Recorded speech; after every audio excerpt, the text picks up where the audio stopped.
по-добре, че с теб и двете сме жени и че не сме създадени с мъже, като мъже да се сражаваме, защото силните са те, а ние слабите.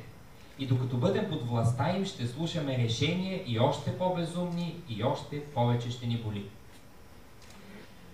Нещата общо взето са добре видени от героинята на Софокъл, така че истината е добре известна.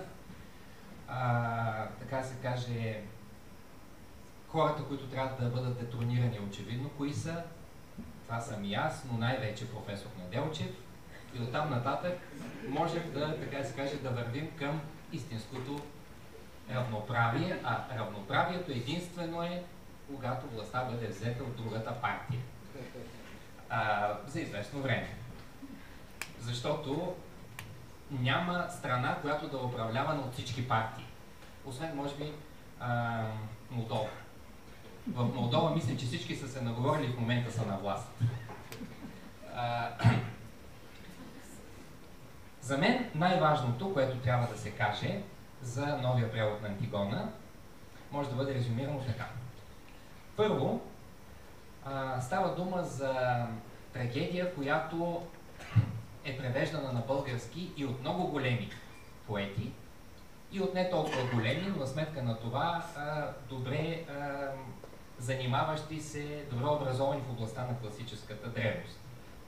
Първият превод, този на Пенчо Славейков, от 1893 година, не е известно от какъв език е бил направен, пише превел П.П. Славейков в списание Мисъл. Така или иначе по това време вече е известен превода на Дмитрий Мережковски. В руския превод, и тук съвпада малко с казаното от Доротея, в руския превод думата е дивен. При Пенчо Славейков е именно използвано това определение чуден. Света е пълен с чудеса.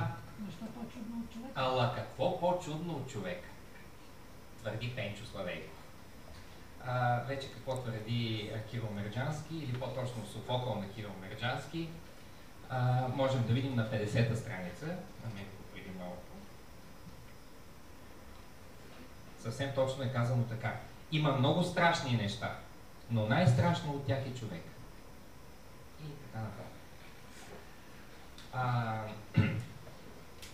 За мен е много важно да подчертая, че става дума за превод, направен от много голям поет. Това е важно, защото аз смятам, че българската култура вече е абсолютно готова за връщането и на поета Кирил Мерджански. И аз се надявам, че ние ще имаме достатъчно съзнание и сили да го поканим по-активно да направим ново издание на неговата лична авторска поезия. Ще припомня, че неговата втора книга, Избрани епитафи от залеза на Римската империя, беше едно от най-големите събития през 1992 година, изобщо за 90-те години, а с мита за Одисей през 1997 вече той се застана като един от най-значимите поети по 90-те години.